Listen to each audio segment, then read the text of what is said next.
area of Great Hills Trail and Rain Creek Parkway. That time, our officers began en route, running code, lights and sirens, and arrived, the first officer on scene at 11:46 a.m., 4 minutes later. At that time, at that same time mark, 11:46, a reverse 911 activation was sent out in this area for all residents to know that we had a shooting that had taken place and to shelter in place. When officers arrived, they located 3 people who were injured and ultimately have been pronounced deceased. All 3 are adults. We have 2 Hispanic females and 1 black male. Our suspect, at this point, we think we know who it is, and he is identified, and I will be putting his name out because it is a matter of public safety at this point, because at this point he is still not in custody. He is tentatively identified as Stephen Nicholas Broderick. Stephen Nicholas Broderick. He's a black male, 41 years of age. He's described as being 5'7" with an average build. He's wearing a gray hoodie, sunglasses, and a baseball cap.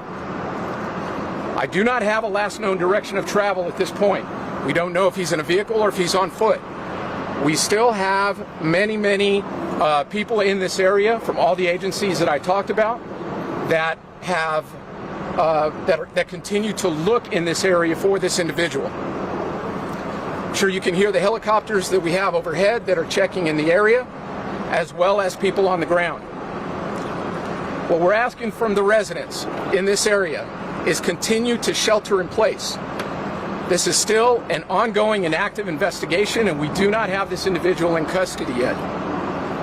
We would ask, if you have your neighbors' phone numbers, call or text them, check on them, and make sure that they're okay.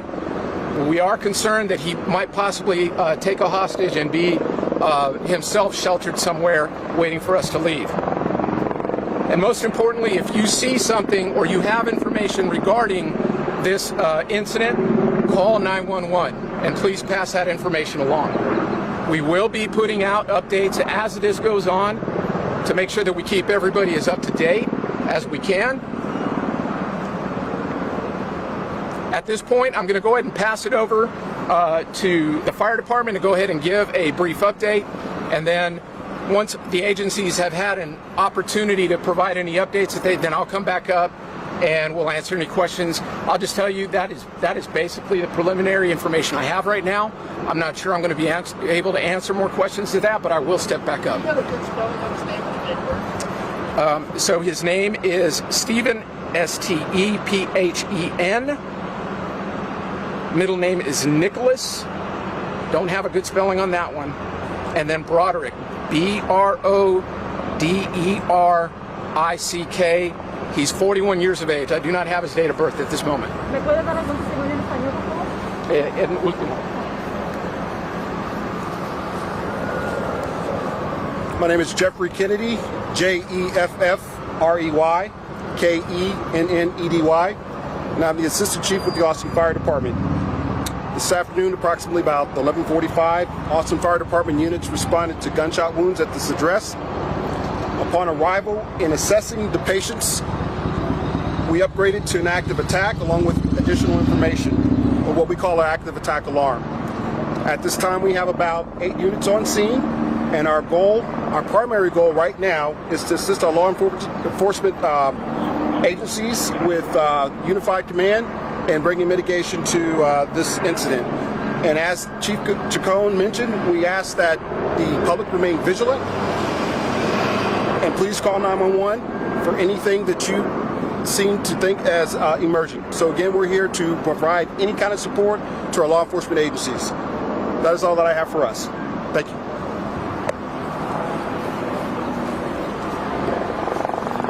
Commander Mike Benavides, Austin Travis County EMS PIO. Mike, M-I-K-E-B-E-N-A-V-I-D-E-S. At 11:42 this morning, Austin Travis County EMS received a call for service for a GSW-related incident. We responded with an active attack response element. We currently have about 15 to 20 assets on scene, response assets. On that incident, we pronounced 3 adults deceased on scene. That's all the patient information that we have at this time.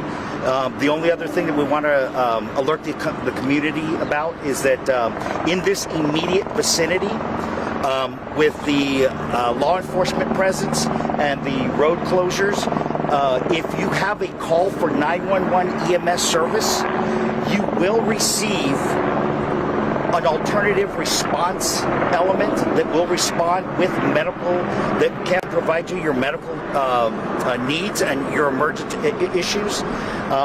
But it may not be an ambulance. So just be prepared that in the event you have to call 911 for an ambulance, you may receive an alternative response element. And that's all I have. Chief Chacon. Okay, just a couple more items to your question about his date of birth. It is April 12th, 1980. April 12th, 1980. We will also be providing a photo to all of our media partners of this individual. If you see him, he is considered armed and dangerous at this point. And as I said, we still do not have this scene completely under control. Obviously, this is a tragedy. We have people who have lost their lives out here. We're going to be doing our very best to conduct the best investigation that we can, and also to get this person into custody as quickly as possible, and hopefully with no further loss of life. I'll go ahead and take a couple questions.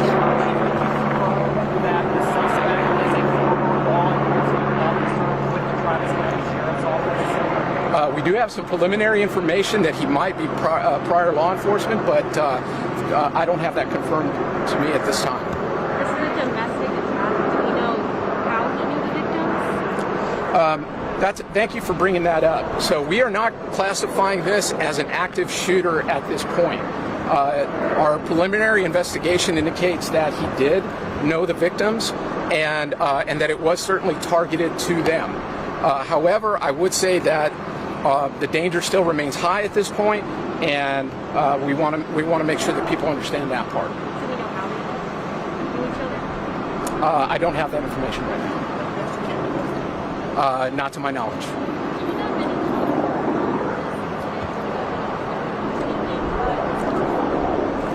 We had information that there was a child that was involved. However, that child has been located and is safely in custody right now. I can't hear you. Say that again. We don't know that yet. Don't know that yet. That's still under investigation right now. Can you say that again? Where exactly did this take place? The call came in at Great Hills Trail and Rain Creek Parkway in that area. Any ages of the victims? No, sir, not yet. Can you tell us where the victims were found? In the residence, on the street, or anything like that? I don't have that information exactly. I can tell you it's not in a building, and we're still working that crime scene at this point. Well, we have multiple people that are dead right now, and so I'm sure that we'll be working with the appropriate prosecution, and whether that be state or federal, to look into those charges. I don't know what kind of weapons are used or what kind of weapons he still has in his possession. I couldn't hear you. A motive. Don't have a motive at this point.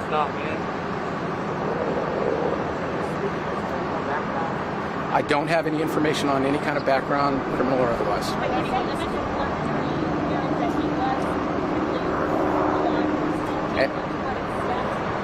I can't confirm that right now. We are working with our agencies to see if we get that identified. So until I have it confirmed, I really don't want to put that out. Say again? Not to my knowledge, not at this point. To our knowledge, there is only one shooter right now. All right, guys, thank you very much. We've got to take it back. Yeah, let's step aside real quick. How's Round Rock involved?